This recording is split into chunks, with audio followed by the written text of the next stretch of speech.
Welcome back. It's good to have you here for our Bible study series. I look forward to always studying God's Word with you and being able to share some insights into how God is leading us and directing us during this time. I wanted to do this on a video format because you need to see my face. There are some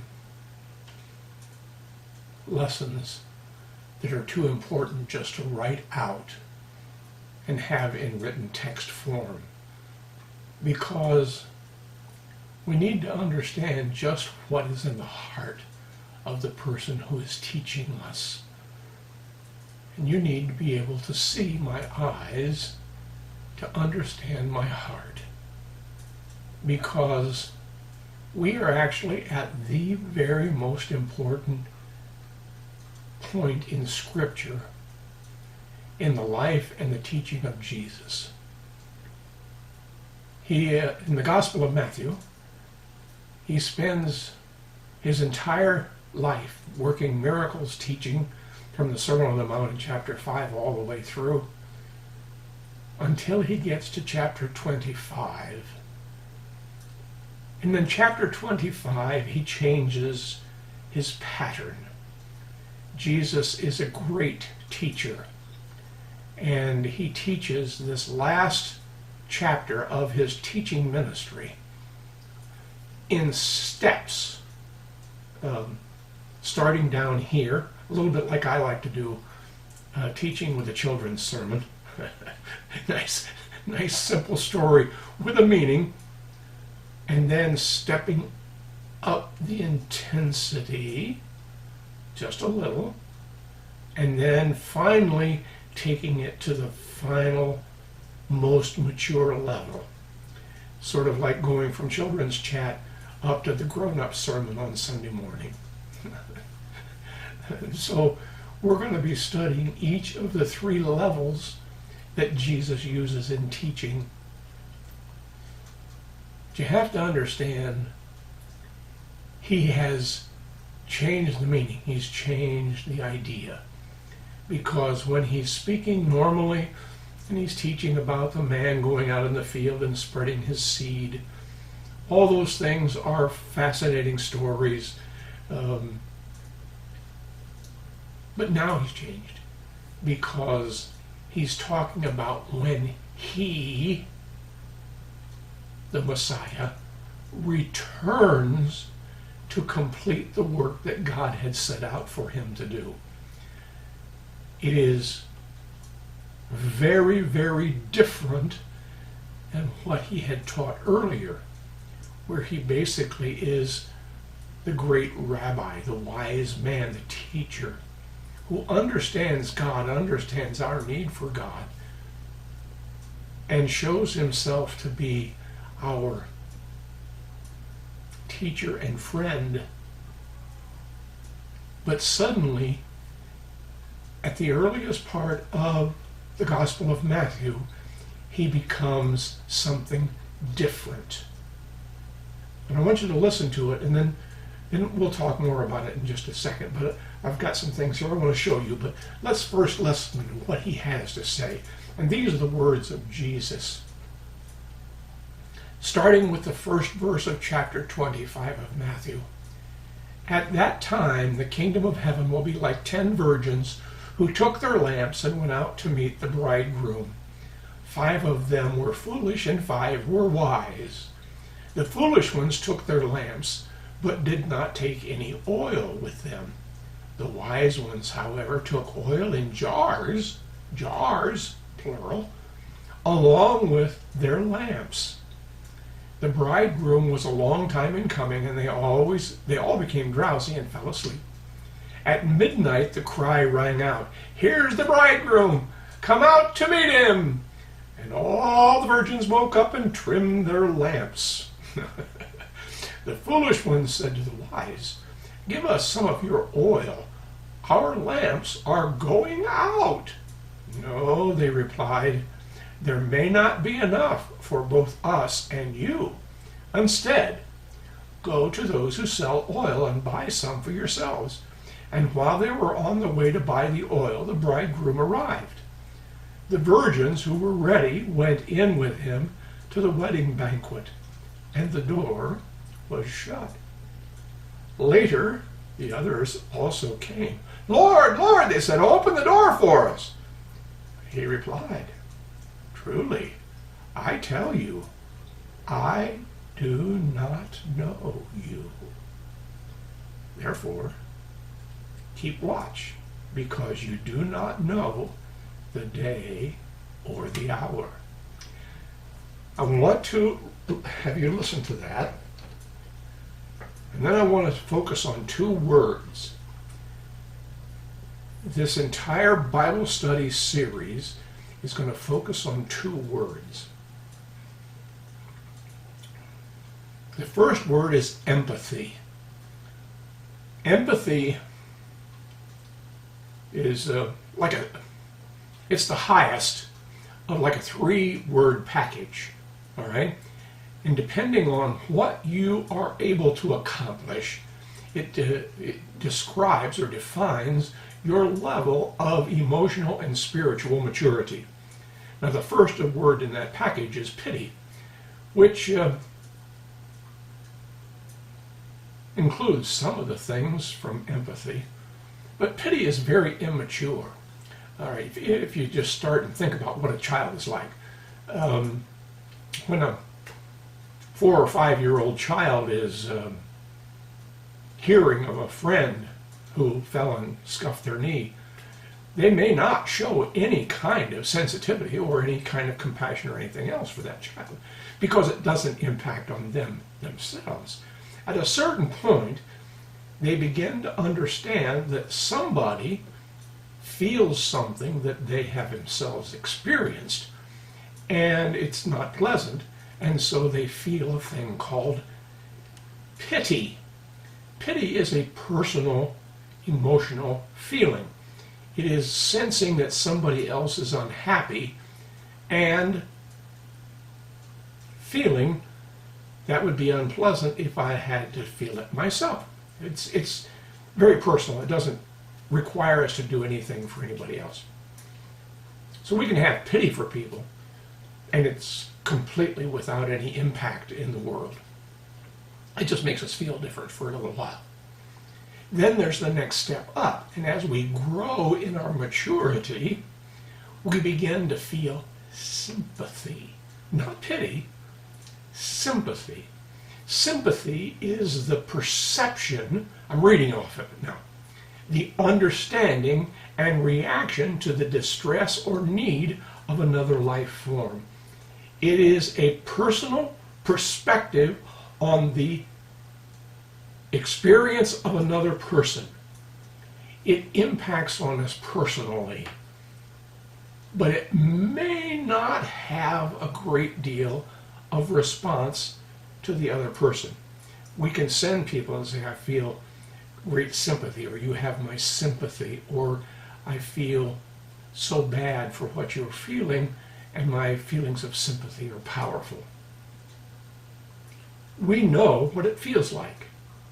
We've experienced enough of life that we have a common experience of things that are unpleasant that happen in our lives, both physically, yeah, I feel that right now, but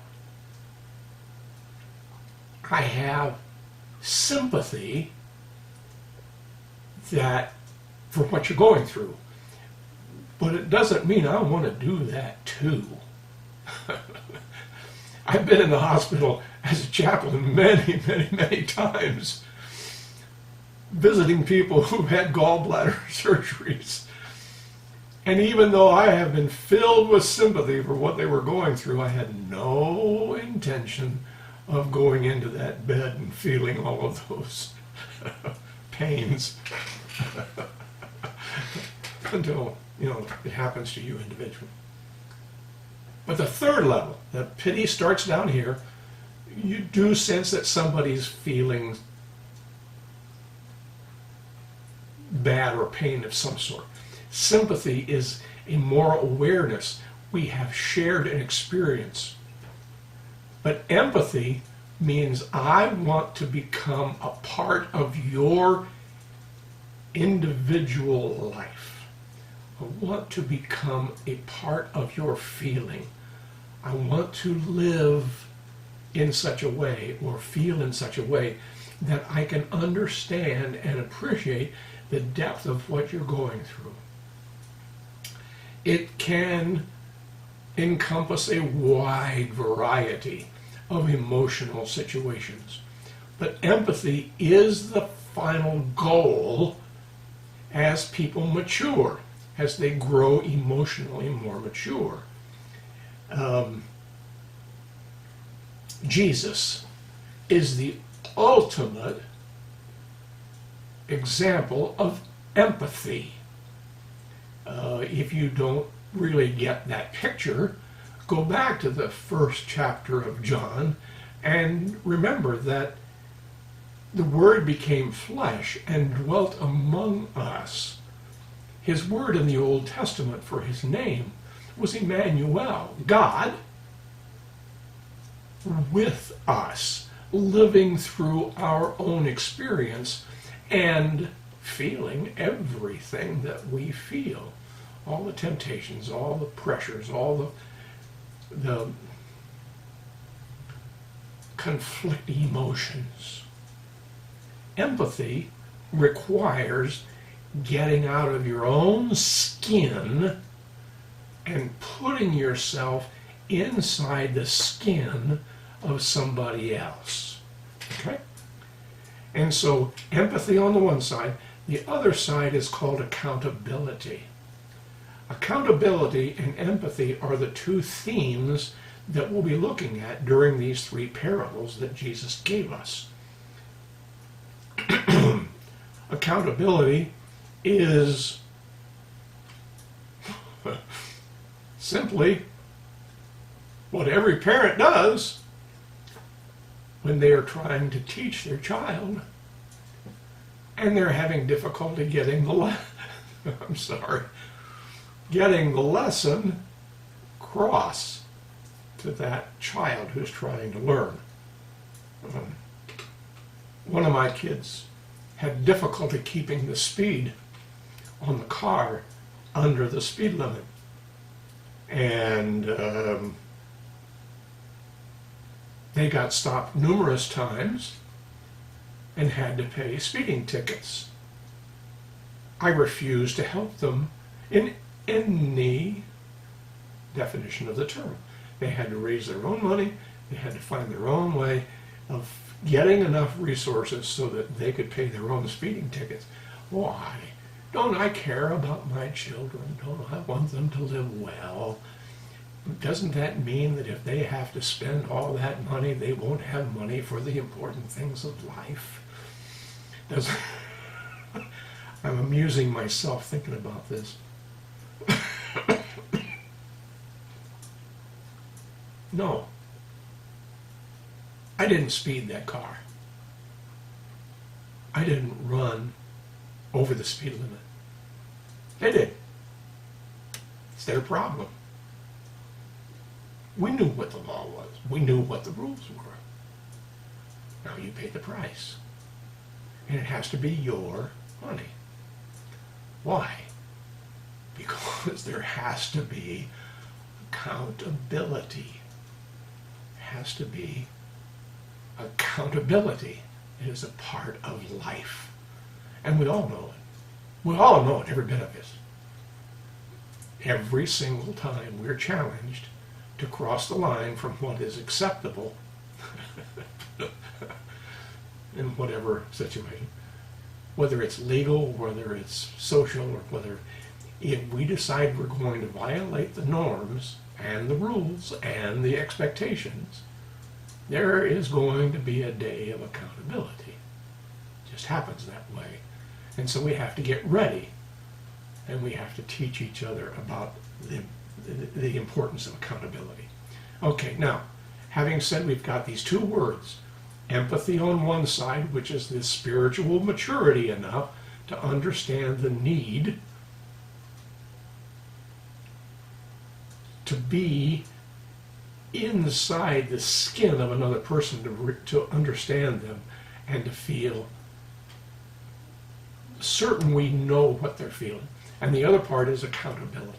Okay, now let's go back to the Word. All right, we've gotten our lesson learned on what we're going to be doing. Now we'll just get to the Word and we'll see how it works.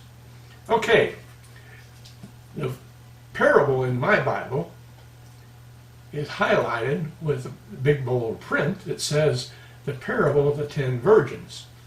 Well, your Bible probably has something similar, but the Pastor Bob translation of that, I won't change the words of the scripture, but the highlight over the top I have written out to be, I've given you all the time you need to grow up. I've given you all the time you need to grow up.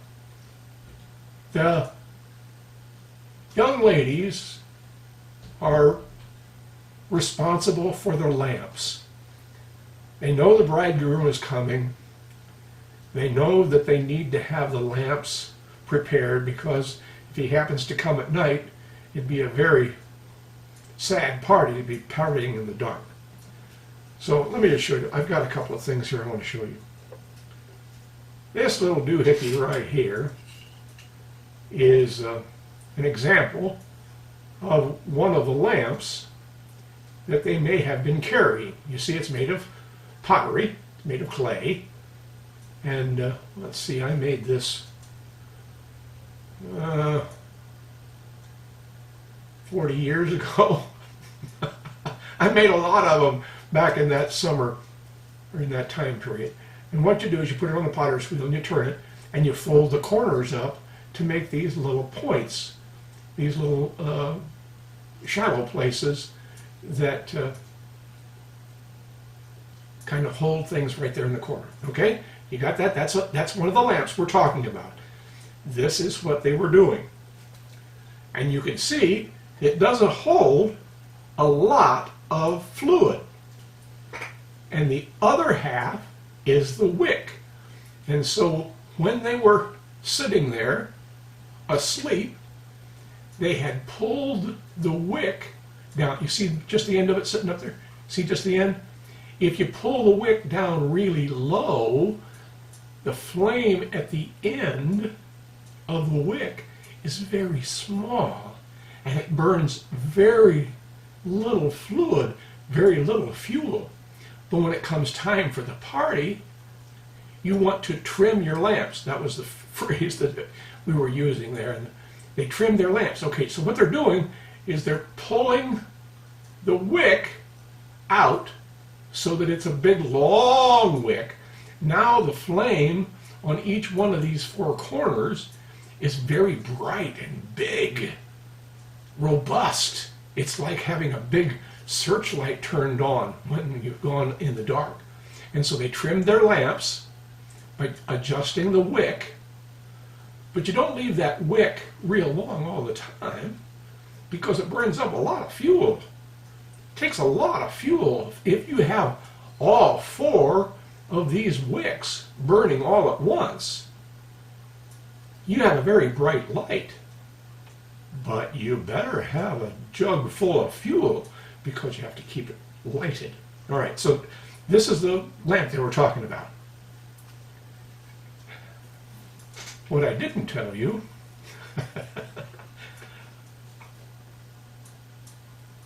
was every little girl in the time that Jesus was telling this parable knew exactly what was required,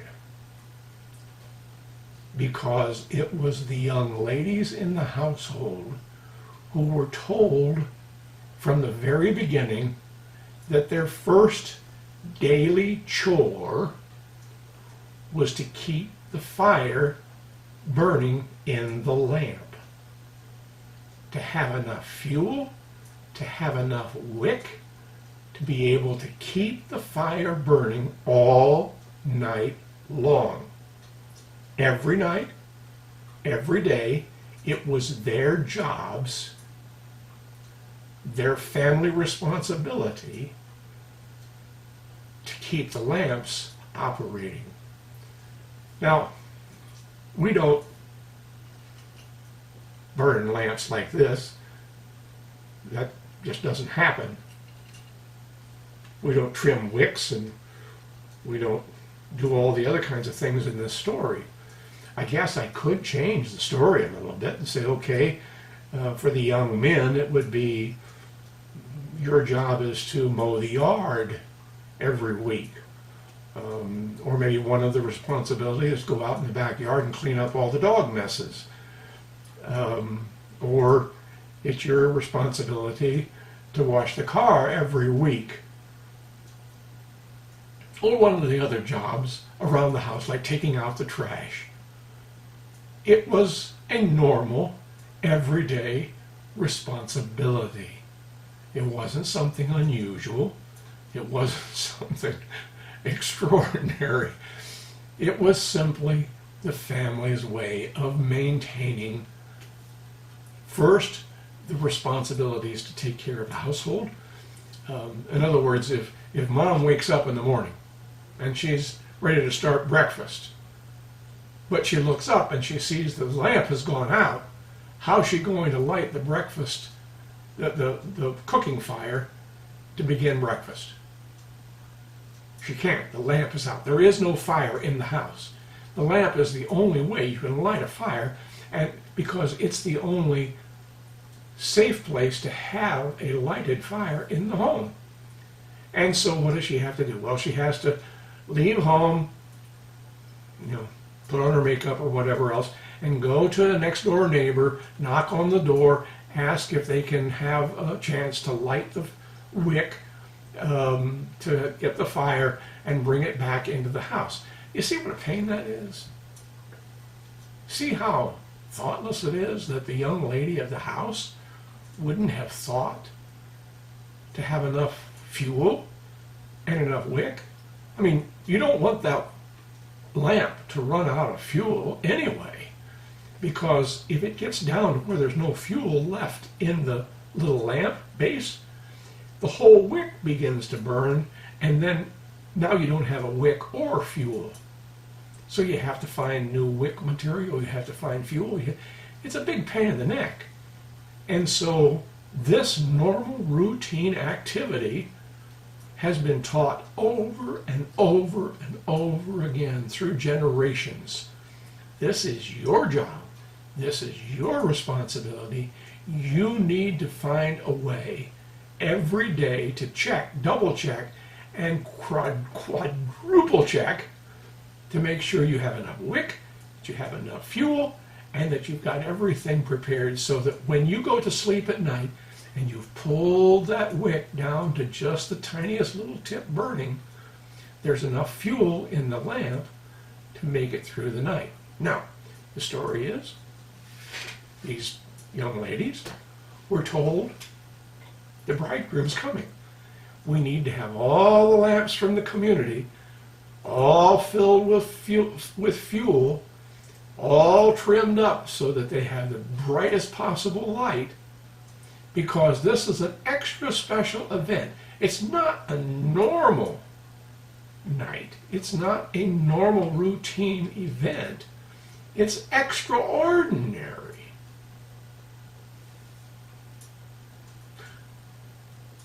But if you haven't learned the two words, empathy and accountability, if you're still learning about those two concepts, it's possible that you just would wake up suddenly and realize you didn't have enough fuel with you to be able to have a burning lamp to share at the party. Wow. That'd sure be a shocker, wouldn't it? To suddenly wake up and realize not only it's not enough fuel for a normal night, that I'm supposed to be taking care of things, I don't have enough fuel to be at the party where the bridegroom is coming. And I can see the parents of these young ladies shooking the finger. I told you that you better learn how to do this on your own. I told you that you better learn to be responsible. I told you, and I've been covering for you. I've been going next door and getting the fire. I've been going getting the lamps relighted. I've been covering for your responsibility and warning you all the way through that you hadn't grown up yet. You hadn't found that level of maturity. You have made my life more difficult because you didn't do the job that you were supposed to do. Empathy means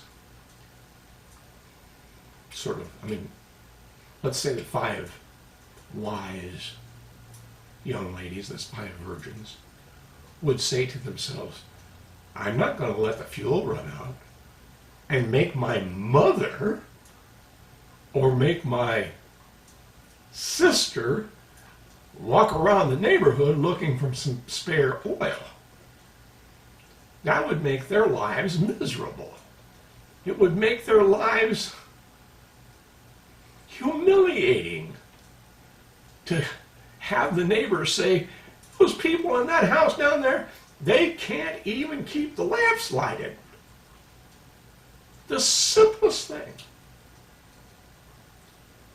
They can't even keep the lamps burning through the night. Think about what that makes the family feel. That's empathy. I'm not taking my responsibility, so somebody else has to pay the penalty. I don't care. I don't even feel pity. Well, maybe a little. I don't even feel sympathy. Well, just a little bit. I haven't grown with empathy. You see, at a time like we have right now, when we have so much going on, and I don't know, it kind of sort of feels like somehow when we came to January 1st, 2020, we walked through the entrance portal of Biosphere 2020. When we came to Arizona, I took my grandkids down to the Biosphere 2.0, which is a gigantic science experiment where they take this steel and glass dome and they set it down over this section of the desert. And they designed it so that they could learn what makes the world work. They could understand the dynamics. If you close off it from the rest of the world, the entire environment, and you just test what's going on inside. That was Biosphere 2. 8 people went in there, spent many months, and they learned a huge amount. But some of the things that they learned, they weren't expecting to find out. First of all, the people did not get along as well as they thought they were going to. They thought they were pretty well prepared. They thought they were ready to go to work together for many months together without having any contact with people on the outside. It ended up, it wasn't that easy. I want you to understand, we're in Biosphere 2020. We're locked up in our homes. We're locked up in our little communities. Can't travel to see the kids and grandkids. We're stressed by the economic realities. We're freaked out by 202,000 people who have died from COVID. That is against all of our best efforts of the hospital staff, all of the best efforts of our medical teams. They have worked tirelessly to try and save as many lives as they could once they had gotten infected. But basically, we have just let the virus run, hoping that after a while it will run out of gas and disappear.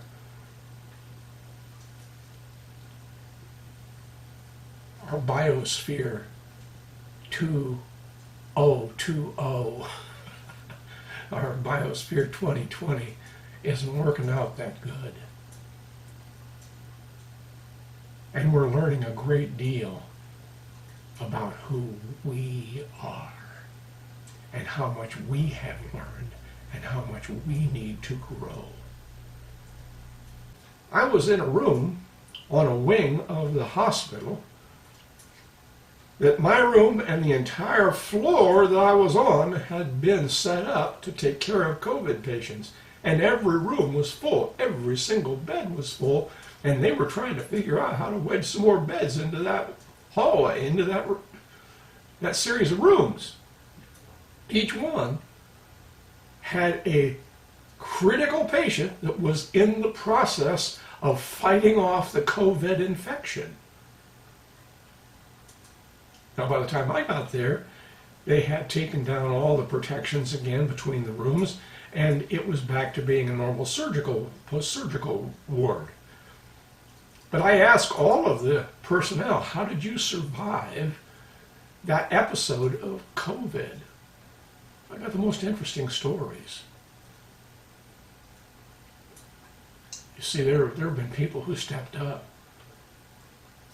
but there have also been people who lacked even the most childish of responses, feeling pity on the ones who were sick and dying, feeling the least bit of sorrow for the families that were saying goodbye to their loved ones and couldn't even come and hold their hands. We have had people in this society in 2020 that said, they're just sick old people, so why not care? It's better not to have them around. I don't have to touch those despicable people.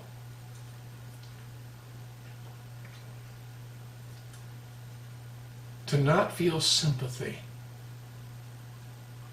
for a patient in a nursing home, to not feel sorrow as families gathered in very small groups because they couldn't have funerals for their loved ones, is a sign of spiritual childishness. It's a spirit of selfishness. And I'm sorry, God is not pleased by that. God is going to close the door and say, I don't know you. You see, I came into the world to live right here with you in empathy as Emmanuel, God with us, and you can't even feel compassion? But it didn't start with COVID. It started in all kinds of different ways. When people, against every custom we have ever set in this country of ours, as the United States of America, who would ban people of a different religion? And we went, okay, it's not my faith, no, not mine.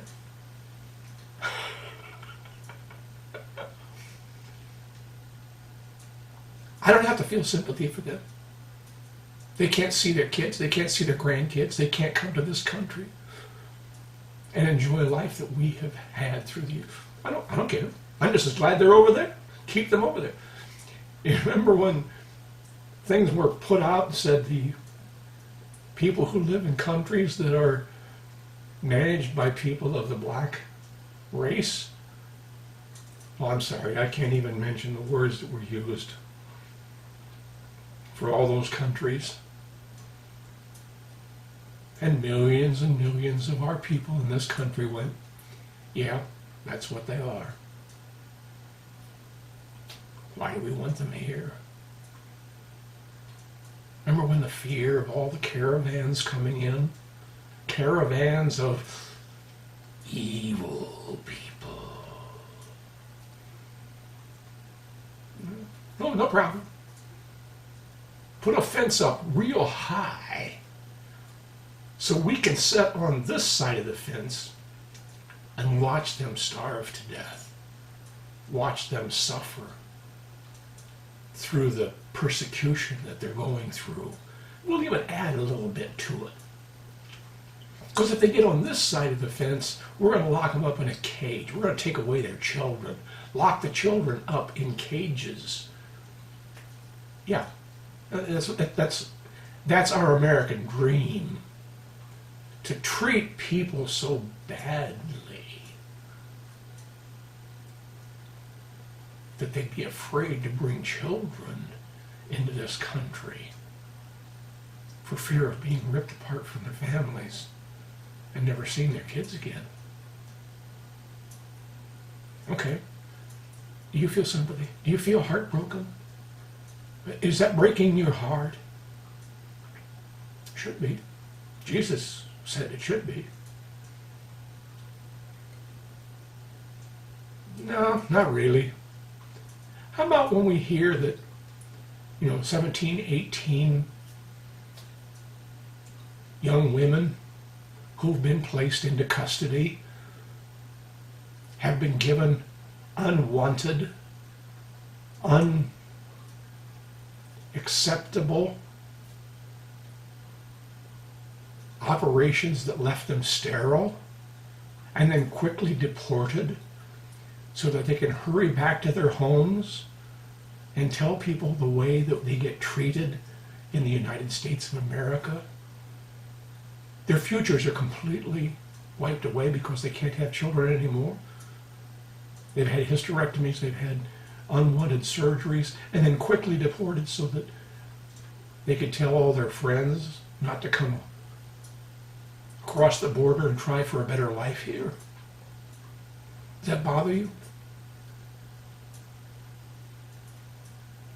Are you human?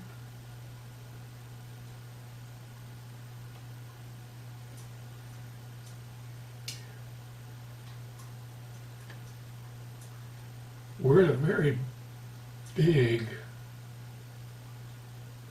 intersection in our world. We're in a very strange place. And the question isn't who's going to be president or any other question, senator, representative, whatever. Who are we? Who are you? Are you one of these little girls that still hasn't figured out how to take your proper place in the world? To get the job done?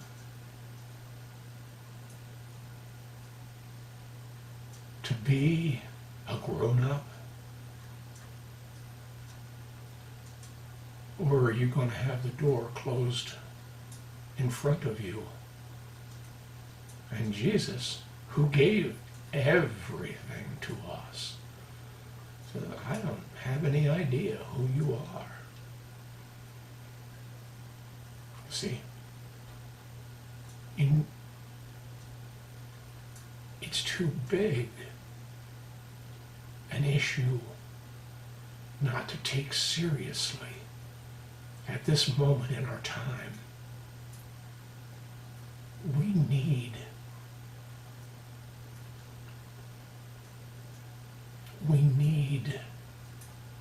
to prayerfully think about what God is calling us to do. The very own Son of God left his throne room in heaven to live in the dirt here so that he could show his compassion for normal, everyday people who were suffering and bring some sort of healing and love and grace to them. That's what he calls us to do too. God bless you as you pray about this situation. And you realize what God is actually challenging us to do. We'll be back in the next video. God bless you.